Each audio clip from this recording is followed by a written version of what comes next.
All right, I'm here with my good friend and business partner, Collin Klaybeck. Would you start off by telling us who you are and what you do?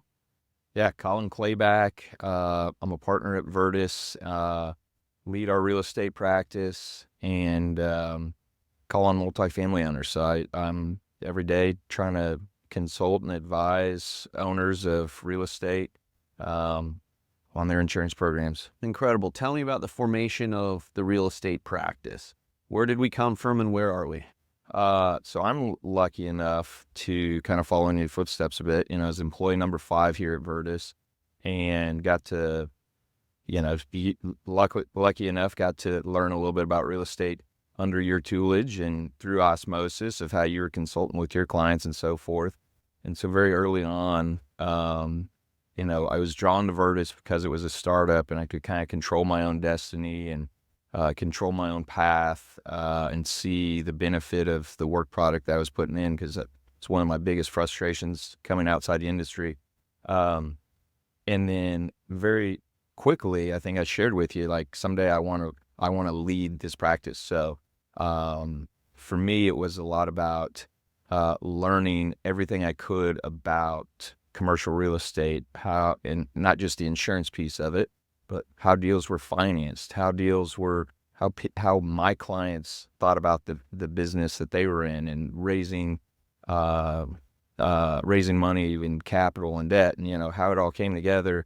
And seeing that, I think, really has helped me understand what my clients are trying to accomplish. Got it. Love it. So tell me about the profile of your clients. I want to start first with kind of the sticks and bricks. What do they do? Yeah.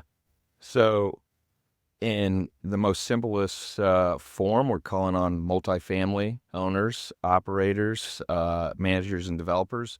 We'll do every sort of asset class in commercial real estate, but my true specialization and probably our bread and butter has always been in multifamily, so apartment owners, in what we would define as the middle market, right? So we at Virtus are not a publicly traded firm, and we're not calling on publicly traded firms. We're calling on the middle market, which I would define as 2,000 to 12,000 units. People who can really benefit from the expertise that we're given. So we try to stay very narrow, razor sharp, narrow focused in our approach to who we're calling on. People that are sophisticated enough that have problems, but people that really can lean on us for advisory. Love that. And that's where I was going with the next part of this question. So we've got predominantly multifamily owners as our clients. They can be syndicators, fund-based, regardless of how they raise money. They're buying apartments across the country. And then we touch all aspects of the real estate industry, from industrial, retail, office. Talk to me about the dynamic of the buyer, who that person is, what resonates to our style, our approach, and maybe what you've seen on the opposite side, who's not our client. Yeah. So I think that our best clients are people that we can help, right? So we got in, when I started at Virtus, it was a very soft insurance marketplace. Some of the, smaller end of the middle market was buying insurance more of a commodity-based product, and didn't see a lot of benefit in an advisor. So we would call on people and they would say, you can't insure my beautiful brand new building that's very easy to place insurance on, but I've got this other one that has claims history of $2 million. It's got a shooting, it's got a fire, wind and hail claim, whatever. And so very early on, we started having to become problem solvers for our clients. And I think that is one of the things that we probably, are looking to do, right? Is to say, what hurdles do you have in your business when it comes to insurance, and how can we help, define some strategies to overcome that? Generally, the buyer, right, that we try to call on is somebody who's a decision maker, right? So we work with a lot directly with principals of the firm, founders, whatnot. A lot of partners that might be in charge of the asset management decisions. Sometimes that goes over to the CFO. Sometimes it goes over to a general counsel or somebody with some legal background. because at the end of the day, we're negotiating legal contracts. And so a lot of times, depending on the makeup of the firm, it's going to be kind of one of those people, but usually a C-level executive of some sort. Gotcha. And when you mentioned right off the bat, the best clients are the clients we can actually help. And I think the other part of that is that they want to be helped. They're interested in learning what they're doing, why they're doing what they're doing, and how they can be doing it better, in lieu of just viewing risk and insurance as a commodity and simply saying, get me to the number. That's a big part of it, obviously, to drive their net operating income. But how do those relationships take form? Like, what is our tactical approach? We get an opportunity. How do we attack it? Yeah, so we typically don't rush into opportunities, right? We want to get to know firms, and we do that largely through our due diligence process. But really, it's kind of that, dating before you're engaged, before you get married, right? Like the courtship, and asking questions, understanding how they think about things, and understanding where their headaches are. It gives us an opportunity to consult, right? And so largely, we're always looking for, why did you do it this way, right? It could be right. It could have been right at the time. It could have been right last year, but the market could have changed. Or a lot of times people are like, I don't know, that's what our broker told us to do. And so that's where we really try to, pull a couple layers of the onion back and focus on that. And, many times we might court somebody for a year or two or longer before the opportunity is right for us or for them. And what I always say is that, like, we would rather invest time getting to know somebody to create a prospect on the long term than to just try to get to a number on a paper. I mean, any broker who's worth their salt can get to a number.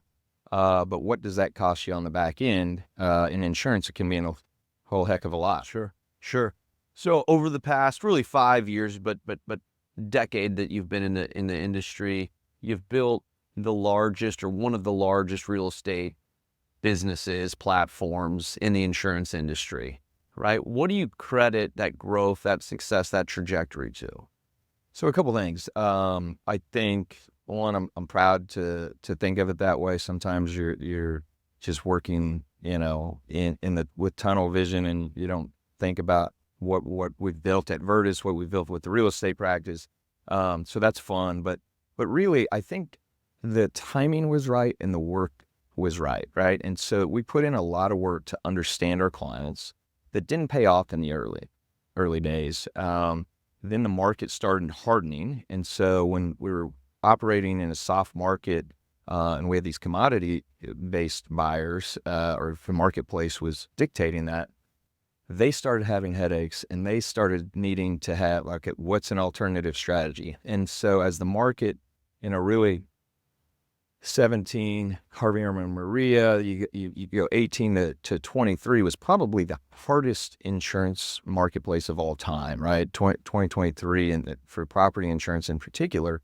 And we were picking up clients left and right because of the things that we were doing in the soft market was exactly what everybody wanted. So we kind of had a head start lead up. And so that development, the training, and just getting to, and education of what our clients wanted, needed, and then responding in the marketplace accordingly really kind of set us up for success. So, now we're in a different place where the market's it's becoming more of a buyer's market, and we're deploying different strategies today than we did in 22 and 23, obviously. Yeah. So with nearly 1 million apartment units under our consultation and brokerage, right? We trade in the market all day, every day. We're in the London market, the Bermuda market, obviously the domestic markets. So we've got a real-time pulse on what's going on in the marketplace. Can you talk a little bit about just the last couple years and the evolution you've seen from an incredibly steep hardening market to a flattening? We're filming this right while we've got California wildfires going on. What's the impact there and the uncertainty? And if you're a buyer, a consumer of insurance, you're a developer, owner, operator, what is the tactic and approach that you recommend they take? Long question. Yeah. So generally, I'm Virtus Real Estate is bullish on 25, right? We think that 25 is a buyer's market. And, one of the things I would say, out of all those units and all those owners and all those clients that we work with, there are no two that we deploy the same strategy for, right? And that's what I think is unique about Virtus. It's not, okay, you have X amount of units, boom, you should go this way. Or you only have this amount, okay, well, we got to do this. We really try to look at marketing things 2, 3, 4, 5 different ways many times, and then let the marketplace and our buyer's appetite deem which way is the right way. It's certainly more work on us, but we feel like that's what the client deserves to really have a fully fleshed out answer of like, is this the best program? Is this the best coverage? Is this, and so there's different drivers for each client. The marketplace, as you mentioned, was extremely hard. 2023 was the hardest market of all time. It was really challenging for a lot of our clients, right? Like, I think that year we had maybe 2 clients who received slight reductions, and I mean, for less than 3% year over year, and those were huge wins. There was less appetite in the marketplace, and that's a big, it was a big, the reason behind that is the spike in reinsurance costs on 1/1 of 23. We knew 23 was going to be a tough year. 24, we saw flat reinsurance costs. There was a lot of opportunity. Every month it seemed like we were able to, on the property side in particular, reduce costs. The market just kept softening. Going to London every year, the reaction to the underwriters in January of 25 is night and day difference in 23. It's better than 24. And so we're deploying different strategies to, again, affect the bottom line of our clients. Love that. All right, Collin. So we've been talking about, mitigating costs, minimizing expense, helping our real estate clients increase their net operating income, protect their assets. I think all those things are industry buzzwords. They're not wrong, but they're just buzzwords. I want to talk about like some very specific tactical things that we've deployed to help make an impact to our clients. Can you hit on it for a minute? Yeah. So as the market got harder and harder, more buzzwords were coming out, and people were like, well, we need to do this, or we need to do this. And had no idea what they were really even talking about, for some people, you talk about a plus aggregate or a captive, it shouldn't even be in their vocabulary because of the size of their portfolio and the size of their premium spend.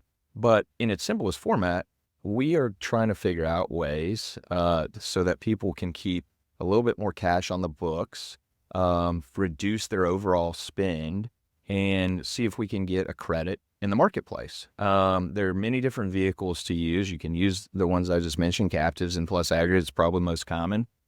We've been doing some stuff really unique and kind of different things with renters insurance, which is allowing people to take on more risk with insulating the risk from the property standpoint. So